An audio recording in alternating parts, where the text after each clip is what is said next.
Hello, my friends. Today, I want to tell you the incredible story of Cleopatra, the last queen of ancient Egypt. This is not just a history lesson. It's a journey back in time, filled with drama, power, love, and ambition. Cleopatra was one of the most famous women in history, and her life is like an exciting movie. So sit back, relax, and enjoy this amazing story. Perfect for your English practice, and I promise you will love every moment of it. Chapter 1. Cleopatra's Early Life. Over 2,000 years ago, in 69 BCE, a baby girl was born in Alexandria, Egypt. This baby's name was Cleopatra VII, and she would grow up to become a queen like no other. But before she ruled, she was just a little girl with big dreams. Cleopatra was born into a royal family called the Ptolemaic dynasty. This family had ruled Egypt for many years, but they were not originally from Egypt. They came from Greece. Cleopatra's ancestor, Ptolemy I, was one of Alexander the Great's generals, and he became the king of Egypt after Alexander's death. So Cleopatra's family was both Greek and Egyptian. Cleopatra's father was King Ptolemy XII, and her mother might have been Cleopatra V. But historians are not completely sure about her mother's identity. Cleopatra grew up in a palace surrounded by luxury. She had servants, beautiful clothes, and the best education. But life in a royal family was not as easy as it seemed. There was always danger. Family members fought for power and sometimes even killed each other to become king or queen. From a very young age, Cleopatra learned that knowledge was power. While most women in her time were not educated, Cleopatra studied hard. She learned many languages, including Greek, Latin, Egyptian, and even Hebrew. It is said that she could speak at least 7 languages fluently. This was rare and made her very special. Cleopatra was also curious about everything. She studied science, math, literature, and politics. She wanted to be more than just a queen who wore a crown. She wanted to be a wise and powerful ruler. But she had another secret weapon: charm. Cleopatra was not only intelligent, she was also very confident. People said she had a beautiful voice that could capture anyone's heart. But her childhood was not all happy. Her father, King Ptolemy XII, was not a strong ruler.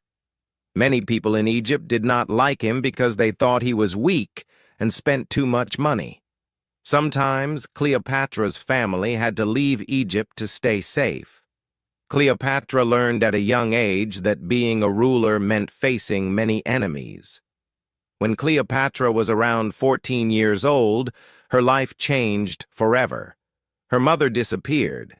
Some say she died, while others believe she was killed. Cleopatra's father became very sick, and soon Cleopatra would have to fight for the throne. She was still a teenager, but she was already preparing to become queen.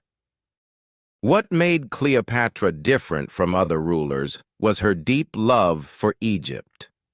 Even though she was part of a Greek family, she respected Egyptian traditions. She was the first Ptolemaic ruler to learn the Egyptian language, and she even presented herself as the goddess Isis, a powerful figure in Egyptian mythology. By the time Cleopatra was a young woman, she was ready to rule.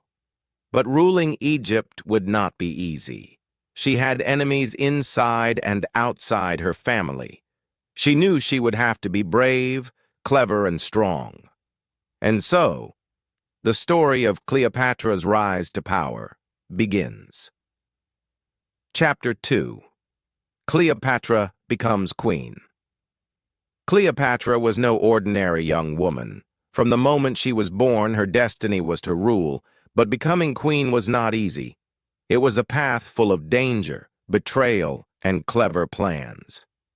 Let me tell that how Cleopatra became the queen of Egypt. When Cleopatra was 18 years old, her father, King Ptolemy XII, passed away. In his will, he declared that Cleopatra would rule Egypt, but not alone. She had to share the throne with her younger brother, Ptolemy XIII, who was only 10 years old. Yes, in ancient Egypt it was common for siblings to rule together even if they were very young, but Cleopatra didn't want to share her power. She believed she was more capable and smarter than her brother. She had studied languages, history, and politics, while her brother was just a child with no experience. Cleopatra knew she had to take control if she wanted to protect Egypt and rule it the way it deserved. At first, Cleopatra tried to work with her brother, but soon their advisors started plotting against her. The advisors didn't like the idea of a strong and intelligent woman ruling Egypt. They wanted Ptolemy XIII to have all the power because he was easier to control. Cleopatra's life quickly became very dangerous. She was forced to leave the royal palace and flee to the desert. Imagine this: Cleopatra, the rightful queen, wandering in the hot, dry desert with only a few loyal followers. She had no home, no army, and no throne. But Cleopatra was not the kind of woman who gave up. While she was in exile, Cleopatra began to make a plan. She knew she couldn't take back her throne alone. She needed help, and she had to think fast. Luckily, at this time, a powerful Roman general named Julius Caesar arrived in Egypt. Caesar was one of the most famous and influential men in the world, and Cleopatra saw an opportunity. Cleopatra decided to meet Caesar, but she knew she had to do something dramatic to grab his attention. She couldn't just walk into the palace because her enemies would stop her. So she came up with a bold and clever idea. One night, Cleopatra had her loyal servant wrap her in a large carpet. Yes, a carpet. Then, the servant carried the carpet into Caesar's quarters as a gift. When the carpet was unrolled, Cleopatra appeared, looking stunning and full of confidence. Imagine Caesar's surprise when this beautiful, intelligent young woman emerged from the carpet. Cleopatra spoke to Caesar with charm and intelligence. She told him about her struggles, her love for Egypt, and her dreams of becoming a great queen. Caesar was impressed. He saw that Cleopatra was not just beautiful, she was also brilliant and ambitious. Caesar agreed to help Cleopatra regain her throne. Together, they planned a way to defeat Ptolemy XIII and his advisors. Cleopatra's enemies didn't stand a chance against the combined forces of Cleopatra and Caesar. After a fierce battle, Ptolemy XIII was defeated, and Cleopatra was restored as the Queen of Egypt. But Cleopatra wasn't just satisfied with regaining her throne. She wanted Egypt to become powerful and respected again. She started working closely with Caesar to strengthen her country. She introduced new policies, improved trade, and even built a strong relationship between Egypt and Rome. Chapter 3. Cleopatra and Julius Caesar. Cleopatra was now the Queen of Egypt, but her life was far from peaceful. She had won her throne back with the help of Julius Caesar, one of the most powerful men in Rome. But their story wasn't just about politics. It was also about love, ambition, and danger. After Cleopatra defeated her brother, Ptolemy XIII, with Caesar's help, she became the most powerful person in Egypt. But she didn't want to just rule Egypt. She wanted to make her country strong and respected across the world. She knew that having Caesar by her side could help her achieve her dreams. Cleopatra and Caesar spent a lot of time together after the battle. Cleopatra admired Caesar's strength, intelligence, and ability to lead armies. Caesar admired Cleopatra's beauty, charm, and clever mind. Even though Caesar was much older than Cleopatra, he was around 52 years old while Cleopatra was only 21, their connection was strong. Cleopatra invited Caesar to stay in Egypt, and he agreed. Together they explored the beautiful city of Alexandria, sailed along the Nile River, and talked about their plans for the future. Cleopatra showed Caesar the rich culture and history of Egypt, and Caesar was impressed. He saw that Egypt was not just a land of deserts and pyramids, it was a powerful and wealthy country with great potential. During this time, Cleopatra became pregnant. In 47 BCE, she gave birth to a son, whom she named Ptolemy Caesar, but people called him Caesarion, which means Little Caesar.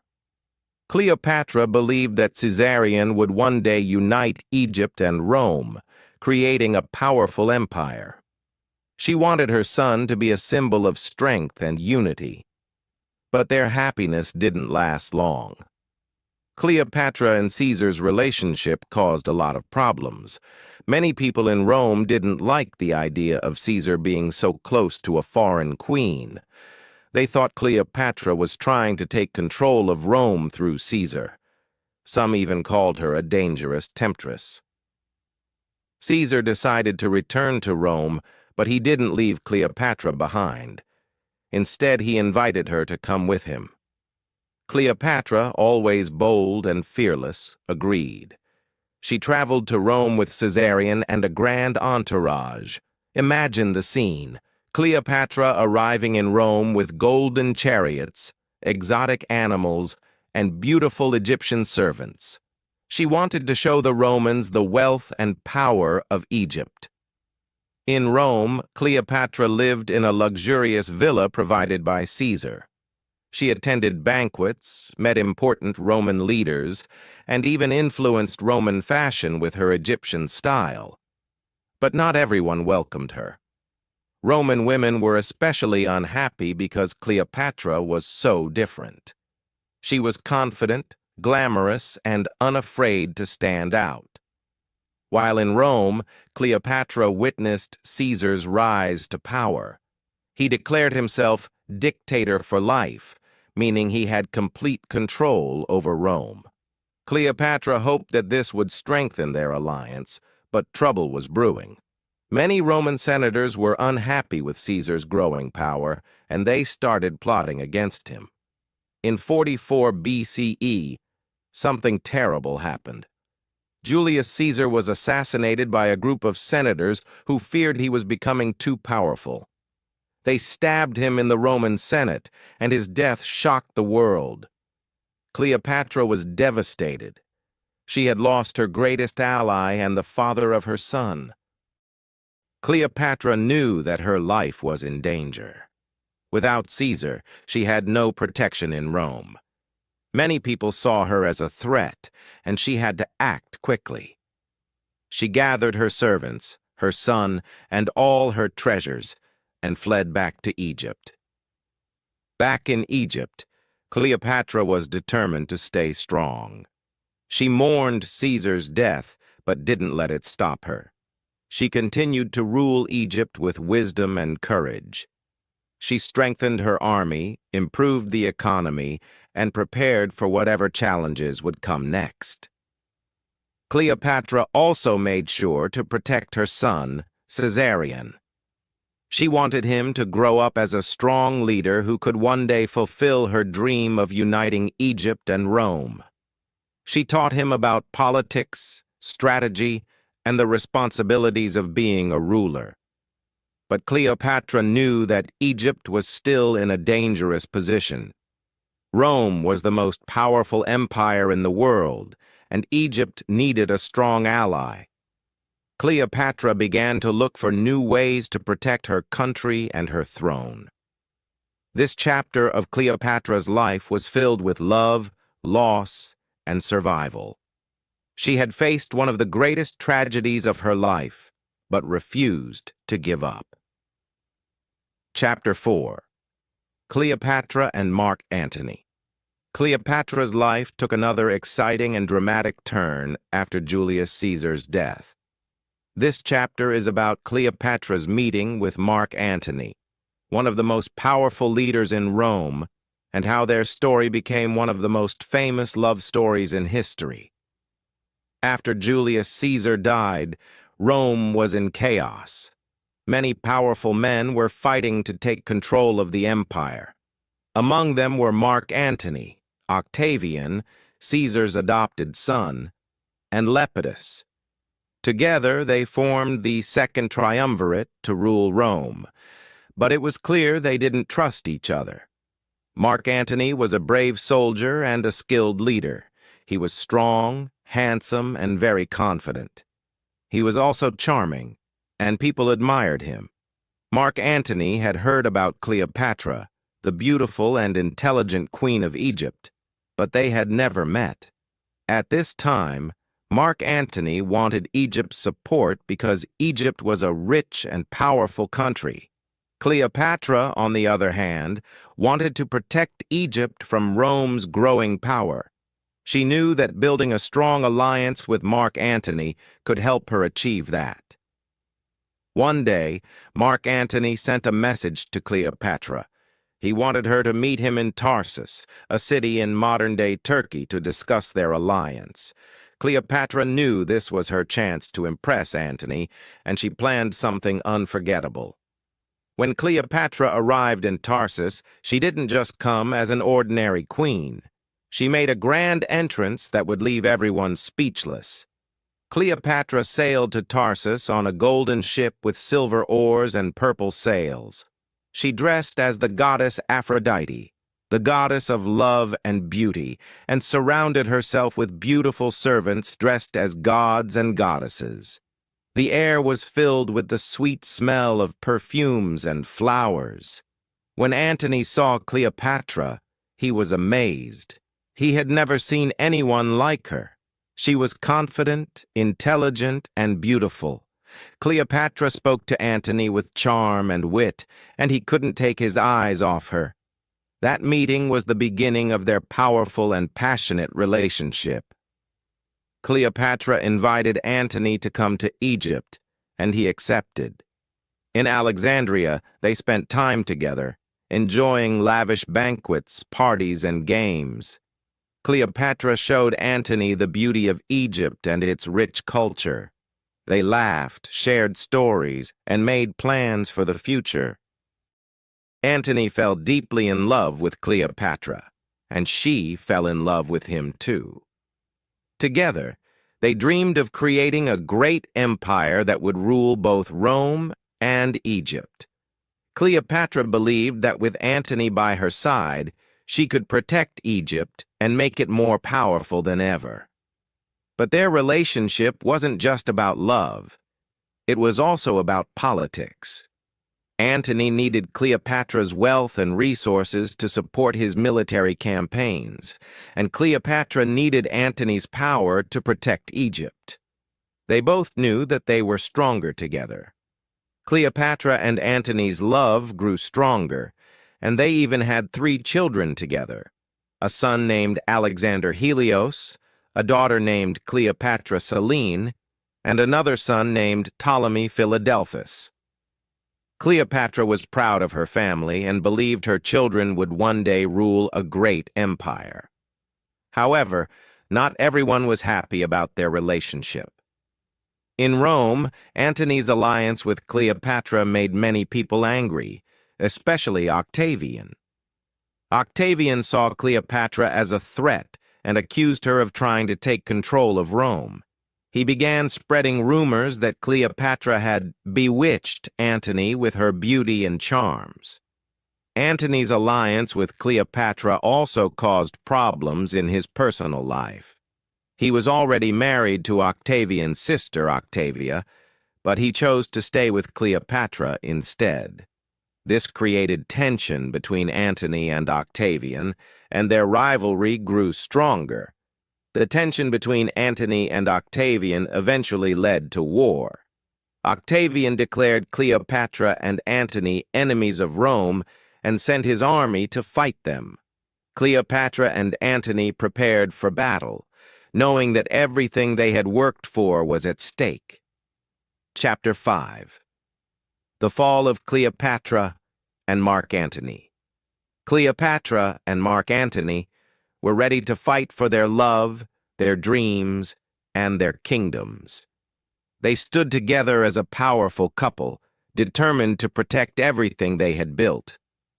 But their final chapter was filled with betrayal, heartbreak, and courage that would inspire people for centuries. Octavian, their greatest enemy, was determined to destroy Cleopatra and Antony. He wanted to take control of Egypt and stop Antony from gaining more power. Octavian's army was strong, disciplined, and well prepared for war. Cleopatra and Antony, however, were not going to give up without a fight. They decided to face Octavian in a great naval battle. This battle, known as the Battle of Actium, took place in 31 BCE near the coast of Greece. Cleopatra brought her fleet of Egyptian ships, and Antony brought his Roman forces. Together, they believed they could win. The day of the battle arrived, and the sea was filled with ships, soldiers, and weapons. Cleopatra and Antony fought bravely, but Octavian's army was too strong. During the battle, something unexpected happened. Cleopatra's ship suddenly turned and sailed away. Many believe that Cleopatra retreated to protect her fleet and herself, but Antony misunderstood her actions. He thought Cleopatra had betrayed him. Feeling heartbroken and confused, Antony's forces began to fall apart. Octavian's army defeated them, and Antony was left devastated.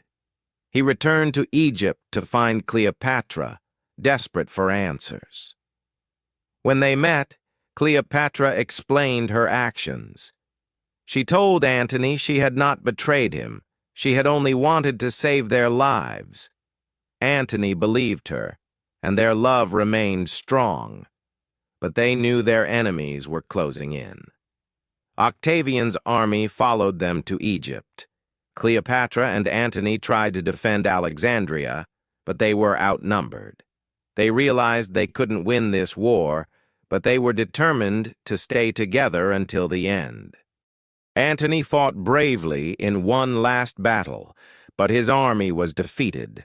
Heartbroken and believing Cleopatra was dead, Antony fell on his sword. As he lay dying, news came that Cleopatra was still alive.